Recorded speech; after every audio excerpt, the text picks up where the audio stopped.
Si bien.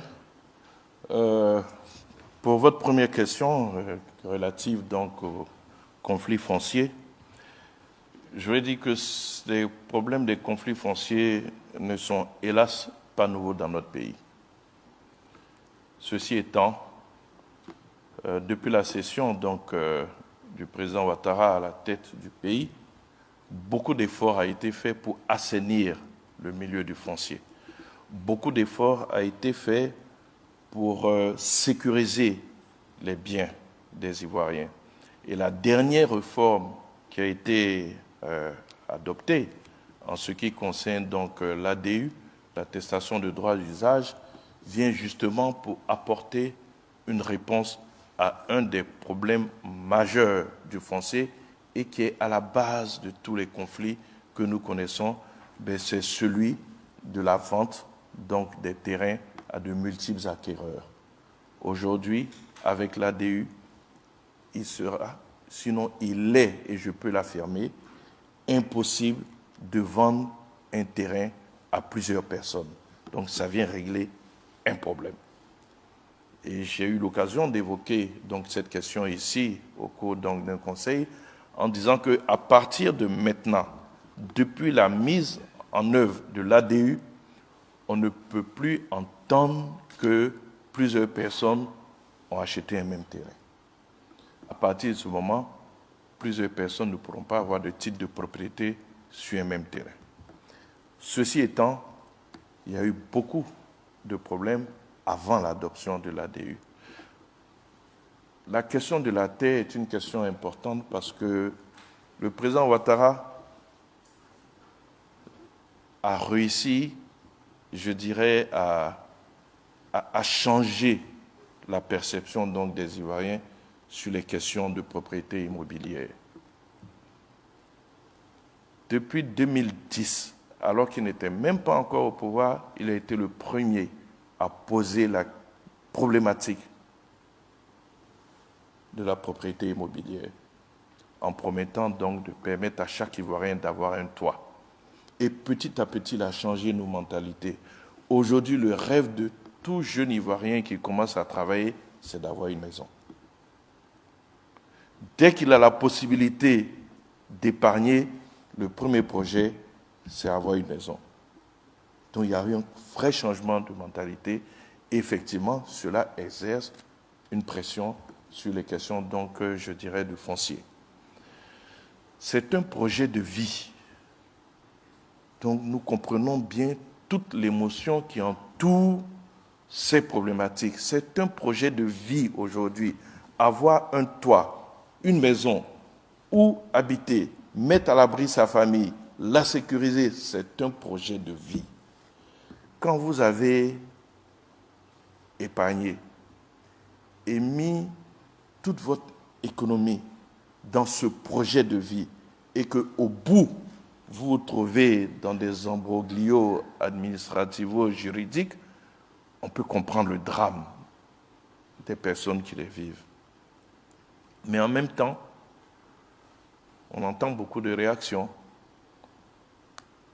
Beaucoup de gens sont mis au banc des accusés. Mais on est entre nous, Ivoiriens. Personne ne peut acheter un terrain s'il n'y a pas un propriétaire qui lui a vendu. Personne. Et dans l'impossibilité de moraliser les vendeurs, dont certains sont véreux, et peuvent aller vendre la même parcelle à plusieurs personnes, le ministère de la Construction a créé cet ADU-là. Il faut pouvoir vider les contentieux. J'avais dit ici, la première fois que la question m'a été posée, que, au fur et à mesure, avec le temps, ces contentieux vont être vidés et petit à petit, on va en arriver à un foncier sécurisé. On va en arriver à la fin de tous ces conflits fonciers. Mais pour le moment, c'est vrai, il y a des contentieux, il faut faire confiance à la justice, il y a des procédures, ça peut paraître long, mais vous avez vu qu'au cours de ce conseil, même l'État a décidé de sécuriser ses biens fonciers. Et le document aujourd'hui qui permet de sécuriser son bien foncier, c'est l'ACD. Donc il faut que tous les gens aillent vers l'ACD dès qu'ils ont leur ADU, c'est ce qui va les sécuriser. Mais dans l'ancienne période où ce document n'existait pas, il y a pu avoir donc de multiples, je dirais, ventes de terrain. C'est des conflits qui vont se régler. Administrativement, ce qui peut être fait le fera. Donc le ministère de la Construction s'en saisira. Mais dans d'autres cas, c'est la justice qui va trancher. Ça a demandé de la patience parce que le temps de la justice n'est pas celui des hommes. Je comprends. C'est très démoralisant, surtout quand c'est toute votre économie que vous avez mis et que vous vous retrouvez maintenant à entrer encore dans des procédures judiciaires. Pour ce qui est du ministère, nous avons vu le communiqué qu'il a produit. Dans un souci de transparence, le ministère a décidé de mener des enquêtes internes.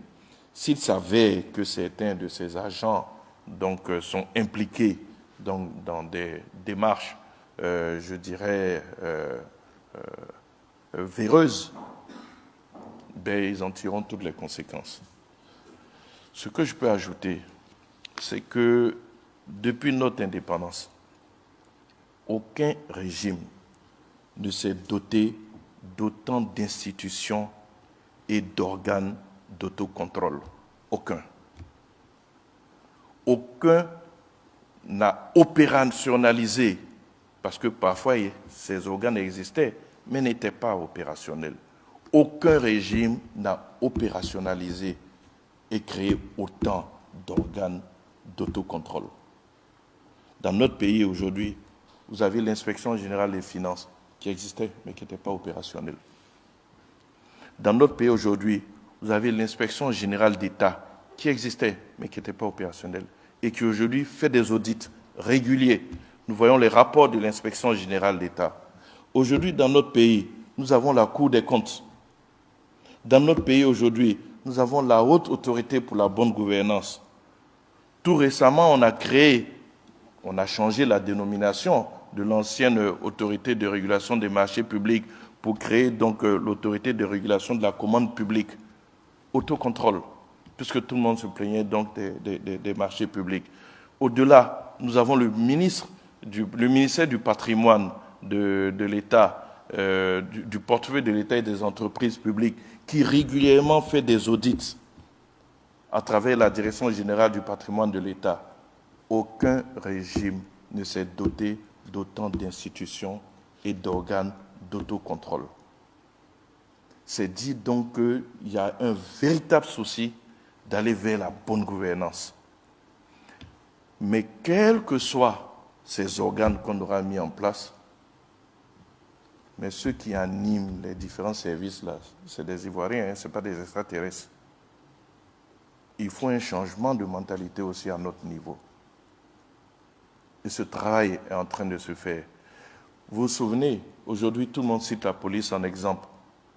Il y a quelque temps, c'était que les policiers qui étaient mis au banc des accusés. Mais il y a un travail qui a été fait. Souvenez-vous, en 2012, quand les numéros de l'inspection générale de la police ont été rendus publics pour que les citoyens, dans le cadre du contrôle citoyen, dénoncent tous les actes donc, pas réguliers que des policiers pouvaient poser. Petit à petit, la police est devenue un modèle, elle est devenue exemplaire. Donc nous aussi, citoyens, avons notre part de responsabilité. À nous de l'assumer. L'État a mis en place tous les organes.